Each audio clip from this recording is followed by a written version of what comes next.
ہو رہی ہیں، حرام کی کمائی ہوئی کمائی جو ہے وہ پانی کی طرح بہائی جاتی ہے۔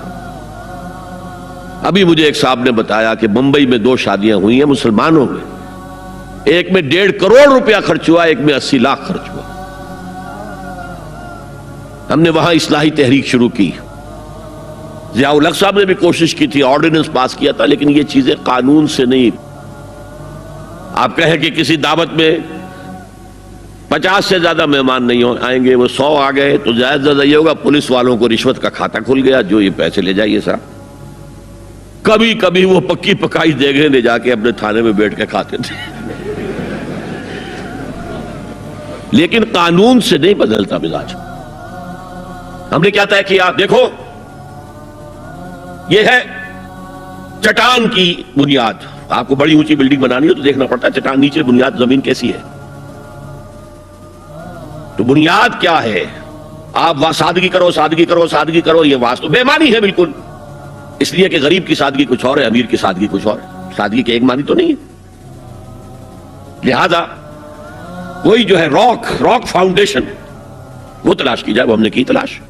جو تقریب حضور سے صحابہ سے ثابت ہے ضرور کرو ضرور کرو ضرور کرو، عضوا علیہا بالنواجذ، اپنے دانتوں سے پکڑ لو اس کو۔ اور جو تقریب ثابت نہیں حضور سے اور صحابہ سے، یقیناً یہ کہیں باہر سے آئی ہے۔ یا تو ہمارا خاندانی پس منظر جو ہے، اکثر تو ہندوؤں سے مسلمان ہوئے، وہ سادات ہوں، صدیقی ہوں، فاروقی ہوں، عثمانی ہوں، وہی ہیں نا جو باہر سے آئے تھے، باقی تو اکثریت یہیں سے، وہ اپنا ہندوانہ پس منظر لے کر آئے۔ تو جس کا ثبوت صحابہ کے دور میں نہیں، وہ یقیناً باہر سے آئی ہوئی چیز ہے، اس میں پھر سادگی نہیں، اس میں کمی نہیں، جڑ سے کاٹو۔ اس بنیاد پر ہم نے 5 فیصلے کیے، ذرا سن لیجئے آپ بھی، اگر آپ کوئی سوشل ورک کرنا چاہیں اس کو عام کریں۔ نمبر 1، نکاح مسجد میں۔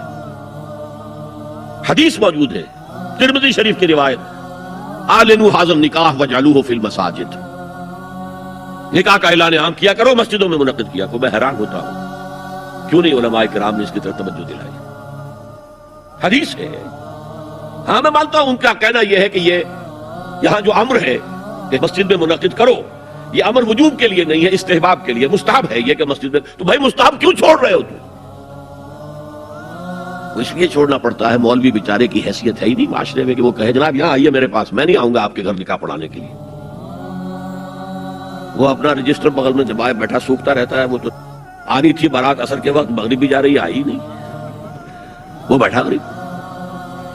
پہلے 20-30 روپے ملتے تھے، اب 200 300 400 ملتے ہیں، اور کیا ہے۔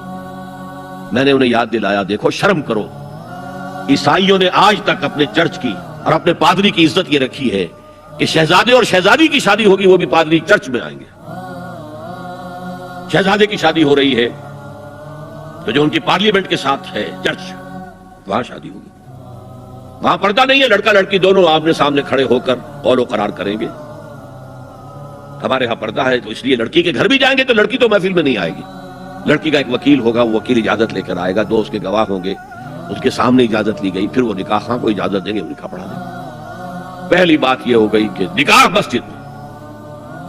نمبر 2، نکاح کے موقع پر کوئی دعوت کام نہیں، کوئی ثابت نہیں، دعوت تعام صرف ایک ہے، وہ ولیمہ ہے۔ اور اس قدر معقول بات ہے، سب باپ اپنے سینوں پر ہاتھ رکھ کر سوچیں اور میری بات سنیں، کیا بیٹی کو گھر سے رخصت کرنے کا وقت جو ہے وہ خوشی کا وقت ہوتا ہے؟ جب بیٹی گھر سے جا رہی ہو، کوئی جانور بھی آپ قربانی کے لیے، کوئی مینڈھا کو بکرا لے آئیں 8-10 دن پہلے اور بچے مانوس ہو جائیں تو وہ جب آپ ذبح کرتے ہیں تو پچھاڑے کھاتے ہیں کہ نہیں بچے؟ اور یہ لختے جگر ہے، نور چشم ہے، 18 20 22 برس گھر میں رہی ہے، وہ جا رہی ہے، خوشی نہیں ہے ماں، صرف یہ ہوتا ہے سائی آف ریلیف کہ ایک ذمہ داری کا بوجھ تھا، اللہ نے آج پورا کرا دیا، اتروا دیا بوجھ۔ پھر بھی اندیشہ ہوتا ہے، پتہ نہیں مزاج ملے نہ ملے، نئے ماحول میں جا رہی ہے، وہاں جا کر ایڈجسٹ ہو یا نہ ہو، اندیشے پھر بھی ہوتے ہیں۔ تو ان سے مرغ پلاؤ کھانا اور متنجن کھانا کوئی معقول بات نہیں ہے۔ معقول بات کیا ہے؟ لڑکا، اس کا گھر آباد ہوا ہے، وہ ولیمہ کرے، اس پر باقاعدہ احادیث اولبو ولو بشاۃ، ولیمہ ضرور کرو چاہے ایک ہی بکری ہو تمہارے پاس، ذبح کرو، کاٹو، کھلاؤ گوشت اپنے دوستوں کو، احباب کو۔ یہاں تک کہا کہ بے طعام الولیمہ، برا کھانا ہے ولیمے کا کہ اس میں غریبوں کو نہیں بلایا جاتا. ظاہر بات ہے مسلی کھلانے کے لیے تو ولیمہ نہیں ہوتا، اپنے احباب کو دوستوں کو بلایا جاتا.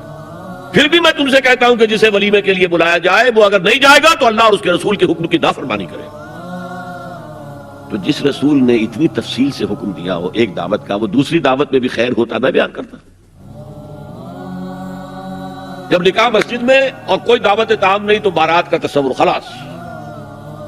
بارات کس بلا کا نام ہے؟ قرآن میں تو کوئی ذکر ہی نہیں، عربی میں یہ لفظ ہی نہیں. اجتماعی طرفین مسجد میں ہوا، نکاح ہوا. لڑکی کو حضرت فاطمہ کو رضی اللہ تعالی عنہا کچھ خواتین جا کر چھوڑ آئی تھی اس حجرے میں جو ایک انصاری صحابی نے حضرت علی کو دیا تھا. ان کا تو کوئی گھر بھی نہیں تھا. کوئی حضرت علی آئے ہوں اور آ کر وداع کرا کے لے کے گئے ہوں. چوتھی چیز، جہیز کا کوئی تصور اسلام میں نہیں. خالص ہندوانہ رسم، خالص ہندوانہ رسم، خالص ہندوانہ رسم. ہندوؤں میں کیوں ہے؟ وہ اس لیے ہے، معقول بات ہے کہ لڑکی کا وراثت میں کوئی حصہ ہی نہیں. وہ تو جب گھر سے نکل رہی ہے وہ دے دلا کے رخصت کر دو. دان دہیج یہ خیرات ہے، لڑکی کا حق کوئی نہیں ہے گھر پر. اسلام میں تو لڑکی وارث ہے.